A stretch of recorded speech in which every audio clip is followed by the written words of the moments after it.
মালদ্বীপে গেলাম সামুদ্রিক প্রাণী দেখার জন্য। মালে থেকে লঞ্চে করে রিসোর্টে চলে গেলাম, প্রায় 2.5-3 ঘন্টা সফর করে ভারত মহাসাগর।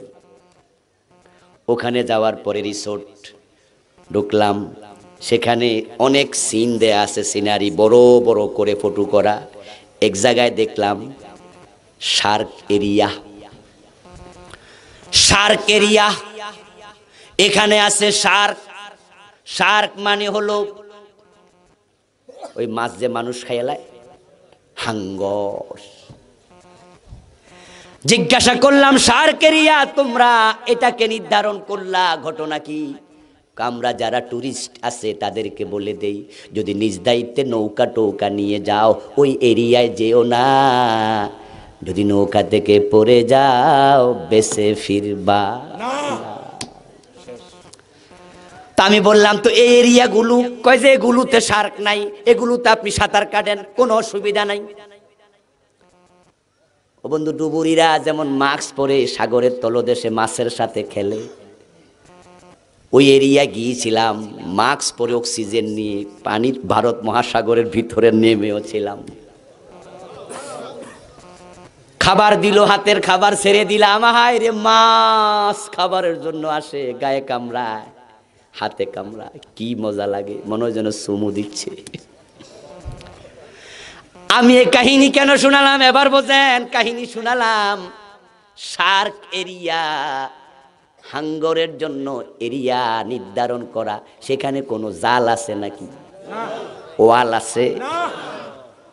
তো ওই হাঙ্গর গুলো অন্য এরিয়া কেন যায় না?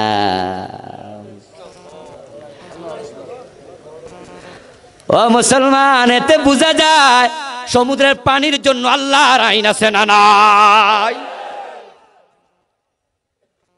আপনারা যারা আমাদের সুন্দরবনে গেছেন, এখানে কেউ কেউ যেও থাকতে পারেন।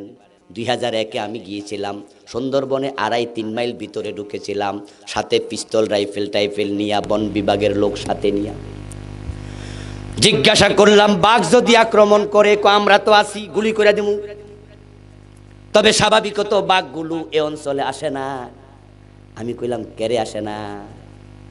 কই যে কেড়ে আসে না, আমরা কি বুঝি, খুব একটা আসে না। ও বন্ধু, সুন্দরবনের চারপাশে জেলখানার মতো বড় ওয়াল আছে নাকি?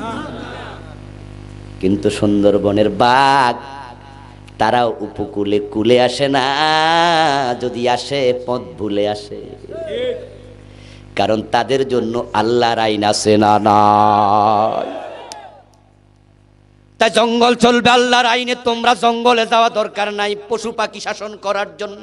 মাছ চলবে আল্লাহর আইনে, সমুদ্রে তোমরা গিয়া মাছকে শাসন করা দরকার নাই।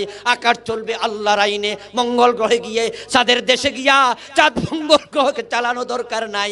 আমি তোমাদেরকে এ জমিনের খলিফা বানাইছি, আমি আল্লাহর আইনে এই জমিনটাকে তোমরা চালানো লাগবে।